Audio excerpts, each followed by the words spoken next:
Presentation Skills for Design Students, Episode 22.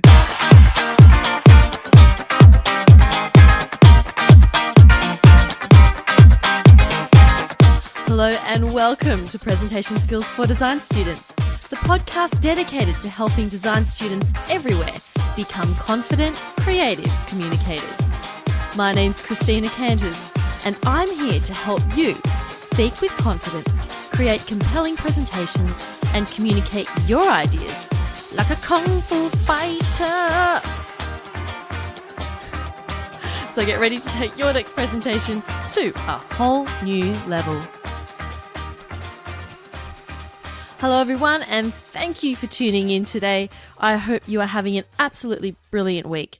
You know, I'm just amazed at the variety of topics I get to talk about here on the podcast. And the more people I meet, the more ideas I get, and I just love being able to share it all with you right here. Now, this episode is all about how to be aware of what your body language is saying about you. I had the pleasure of speaking with non-verbal communication expert Blake Eastman. Now, what he has to share is absolutely fascinating, so make sure you stay tuned for that.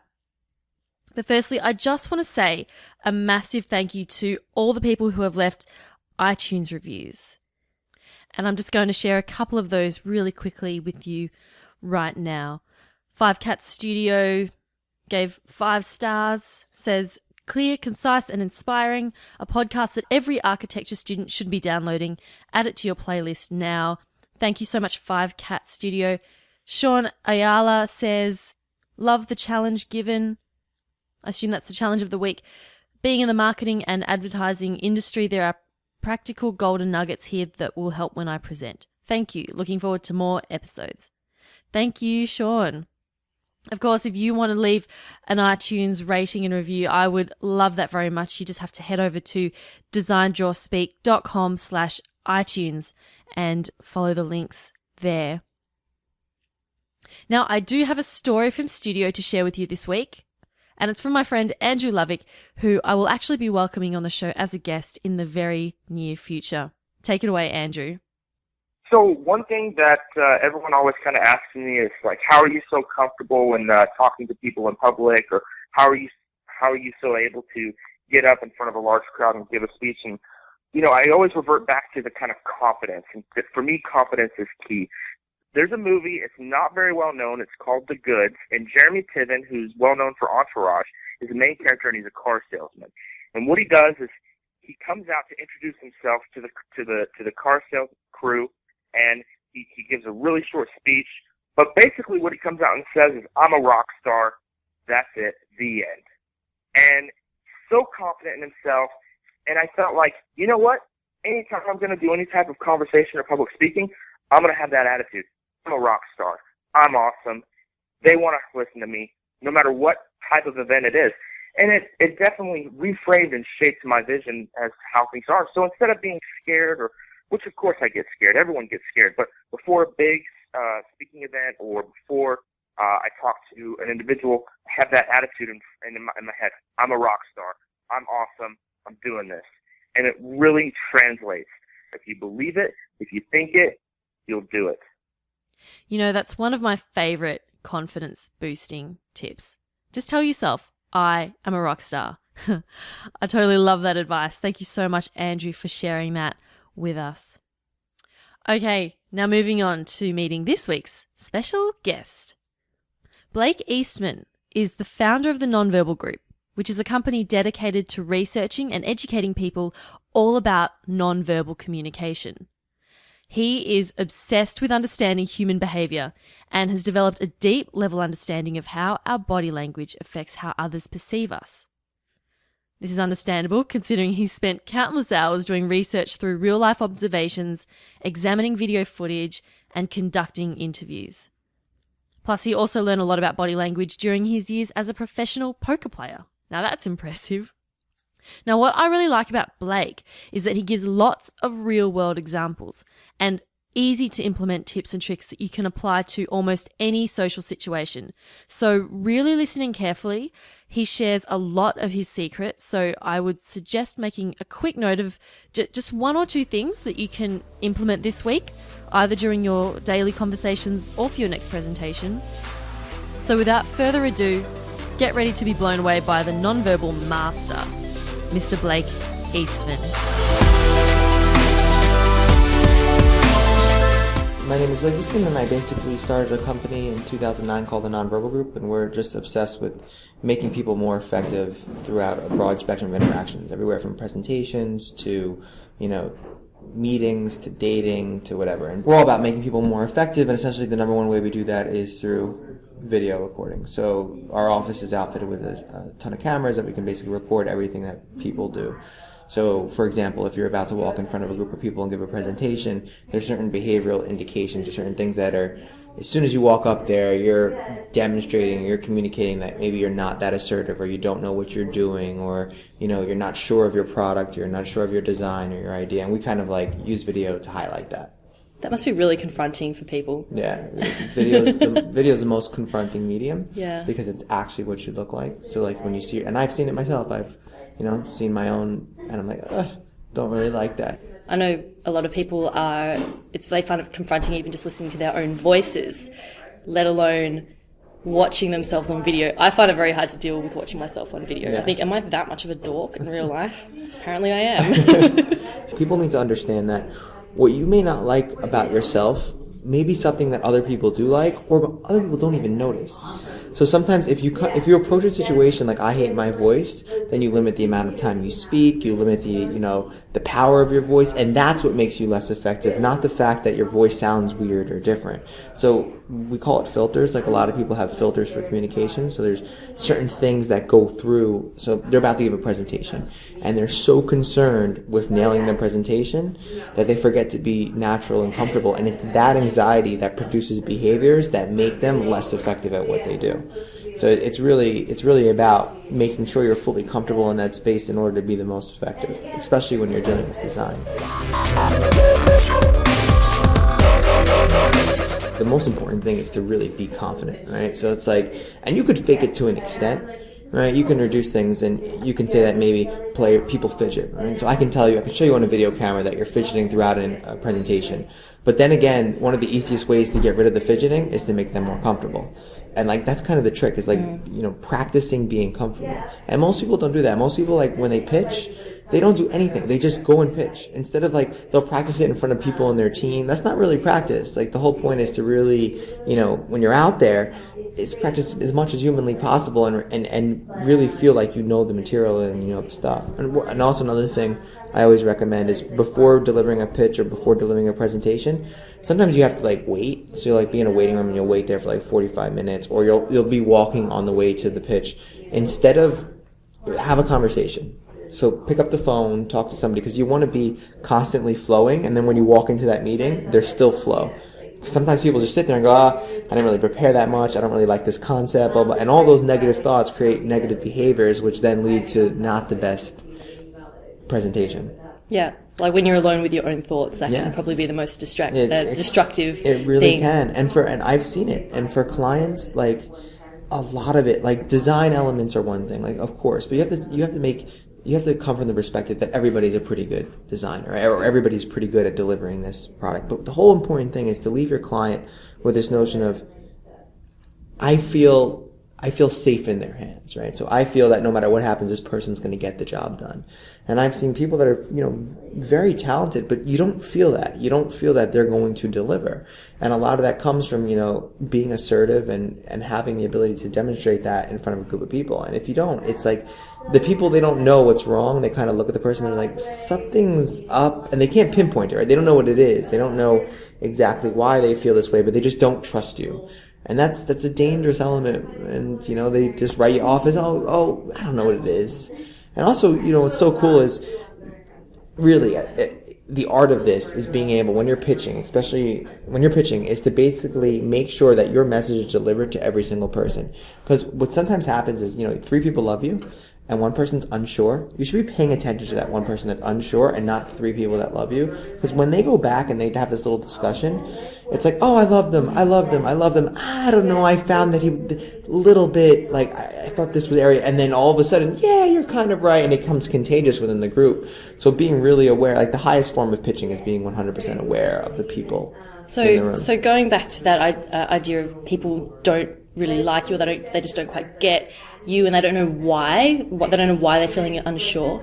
How big a role does your body language play in that situation? It's huge. Like the model we follow is behavior context why. So people observe a behavior within a given context, and if they don't have the why, they come up with their own reason why. So for example, let's say that morning you had just spilled a coffee on you're wearing a blazer and a beautiful white blazer. Beautiful blue blazer and a white shirt. Get coffee all over the white shirt. So you don't want to show this.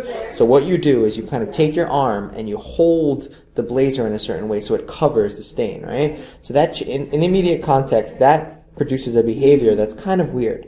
Now they don't know why, so they don't know that you have a stain. All they know is that you're just holding your jacket in this weird way, and they make their own reason. Oh, what was that weird thing? Like maybe they were just nervous, maybe they were insecure, maybe blah blah blah blah blah. And the trick is to give the people the why.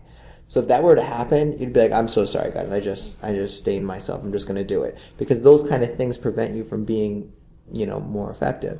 And it could be everything from slight hesitations, from looking down, from, there's no flow to the way you're speaking, to the way you answer questions, to how you greet people. I mean, there's so many different things that can essentially go wrong. The way to really prevent this is to be fully comfortable. And that's the thing that most people don't have. They don't have that full comfort in front of a group of people. And as a designer, that's something that you need to work. Like that can make a complete difference in the amount of money that you make and the amount of clients that you have and everything. Is that social aspect of it, right? And it's something that you don't train. Spend all the time with color theory and all the time in Photoshop and all the tools and stuff, but you don't really think to train the social element, which is at the end of the day is the element that's where you're going to get paid.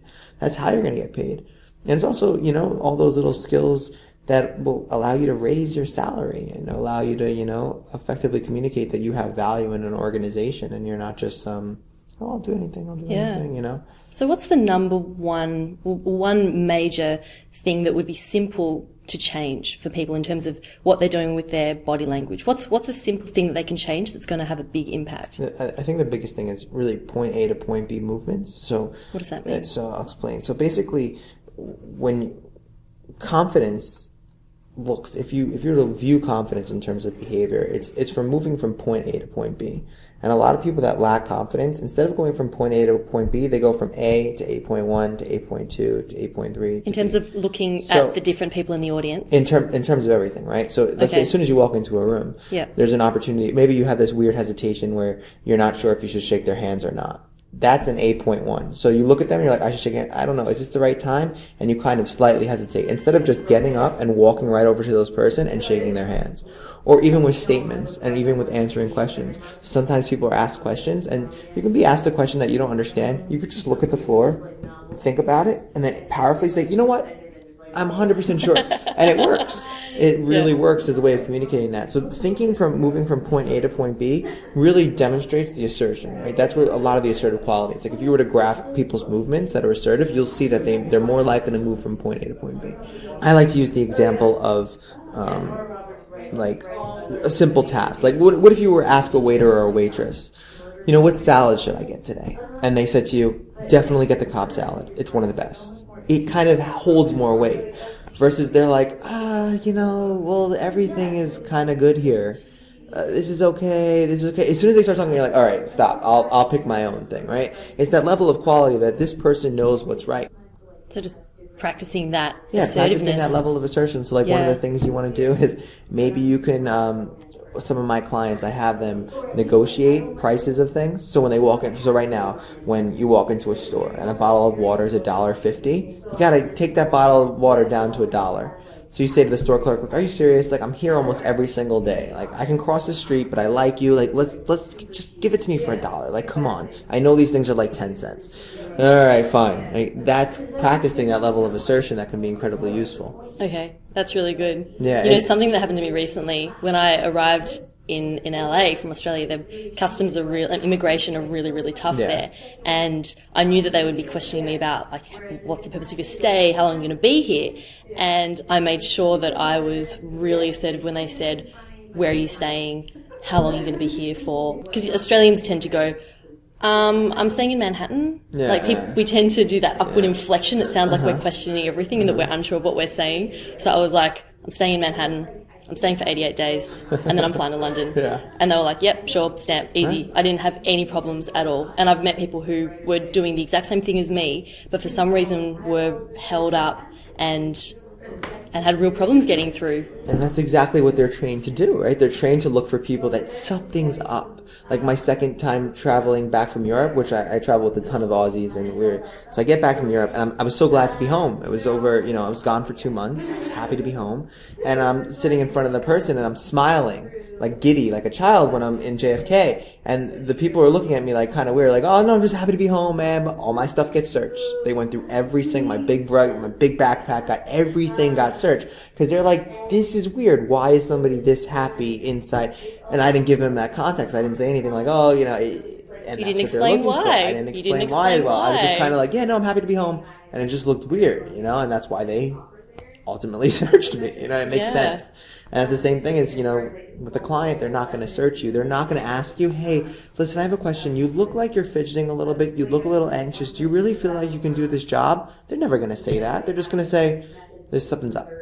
Something's up. So those skill sets need to be practiced, and it's something that people don't do, Imagine if you were to spend equal amount of time practicing the tools of like Adobe Suite or something of that versus Social Suite, right? And like all those social dynamics, it's very important, and it's something that's forgotten about. How can you tell if you've lost someone through their body language? For the most part, number one's always going to be eye contact, always. So we look towards things that we're interested in.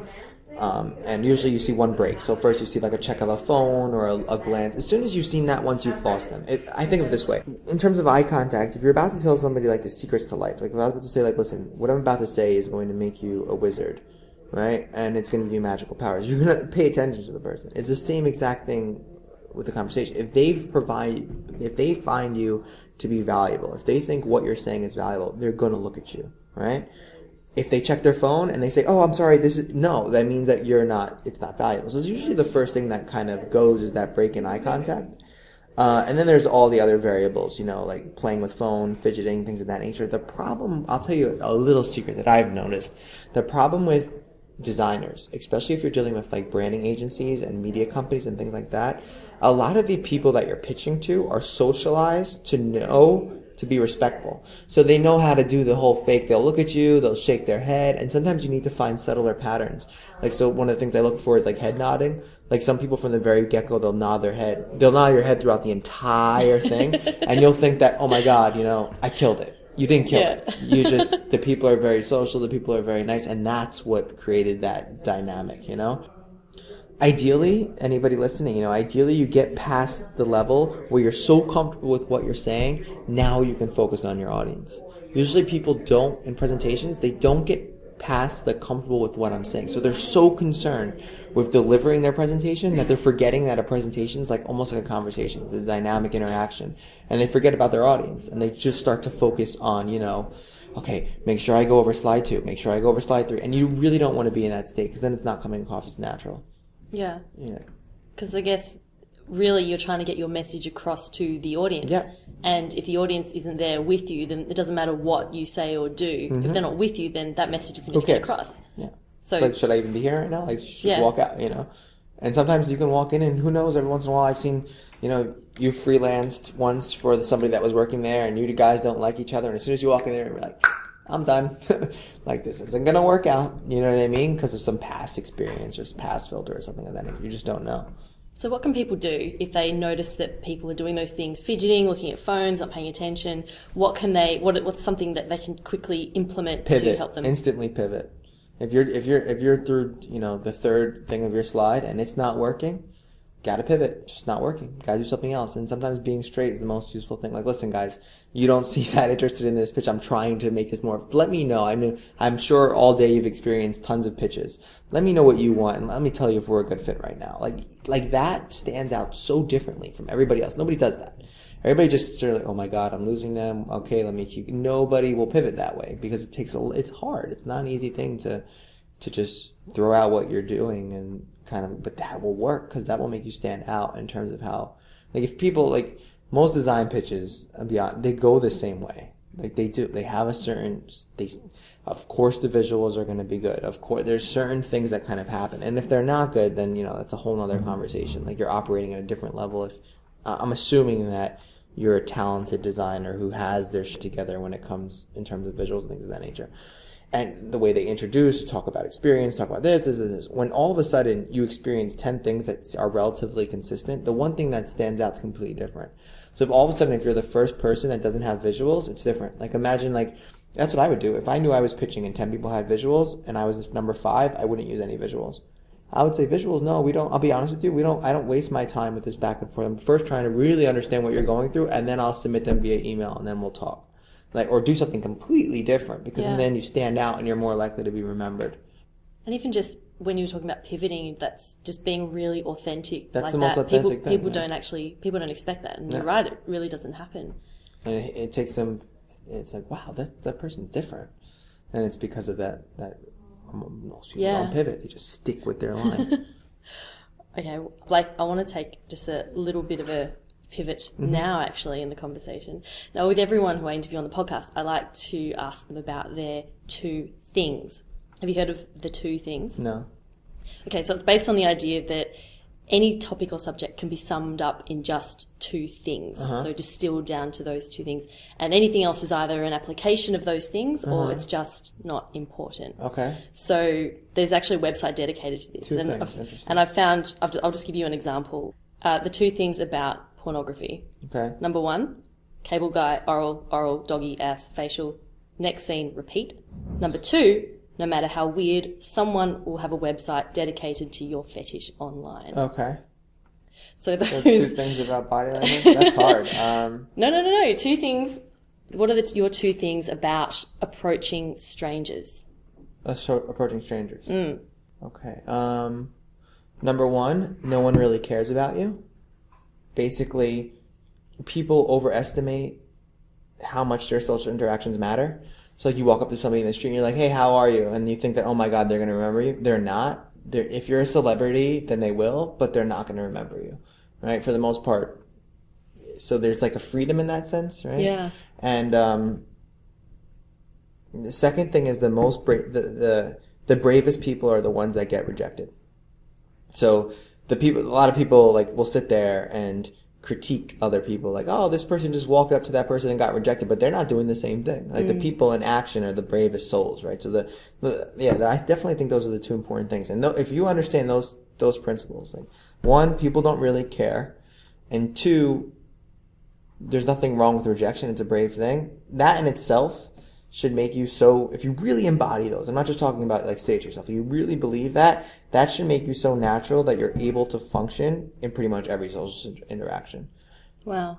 And then maybe I have to just say a little caveat to that, for like 0.01 or 0.1% of the population, less than that, like 0.01, you'll have some sort of behavioral pattern that is like a quirk that makes them different or weird or so on and so forth. But for the average person, if you really embody those 2 principles, you'll be fine.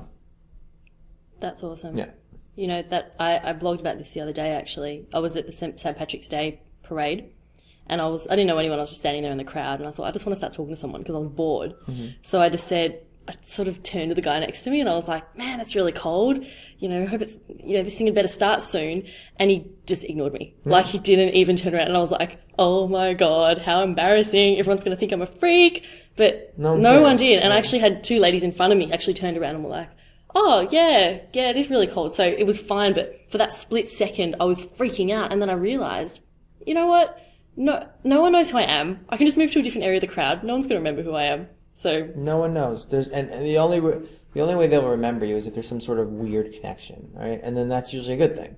Yeah. Like for the most part, nobody really cares. Yeah. Like, no, that's awesome. That's a really great attitude to also apply to your presentation as well. No one I think that's a great way to help people to not be as self-conscious when they're presenting.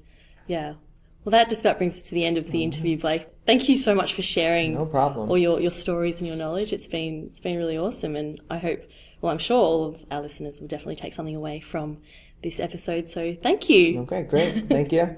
And now if people want to get in touch with you and find out more about what you do and more about the Nonverbal Group, where can they find you? Just check out nonverbalgroup.com. Yep, awesome. All right, I'll put a link to that in the show notes as well for everyone listening. All right, Thanks, Blake. Great.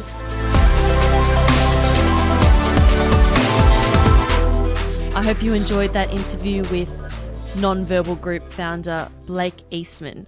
Everything he said I just found so fascinating, especially when he was talking about moving from A to B and not hesitating and just knowing exactly what you're doing and where you're going to move to next. I thought that was just really interesting.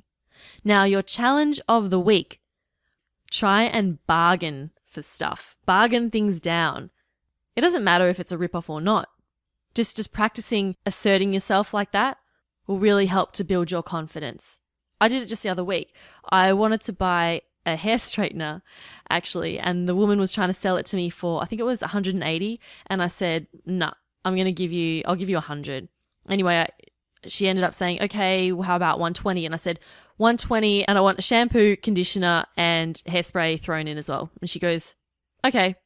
And she just did it for me. And I got it just from asking. So give it a go this week. It doesn't have to be expensive, like Blake was saying. It could just be a bottle of water saying, I want it for $1 instead of $1.50. Just try it and see what happens. Whew. So you've got lots of things to think about this week. I hope you've enjoyed this episode. And if you have any thoughts about this episode or any questions, please feel free to comment in the show notes at designdrawspeak.com/022. And of course, you can find all of Blake's contact details and more information about what he does there as well. So please check that out. Anyway, thank you so much for spending some time with me today. Enjoy the rest of your week, and I will see you next week for another episode. This has been Presentation Skills for Design Students, helping you become a confident, creative communicator.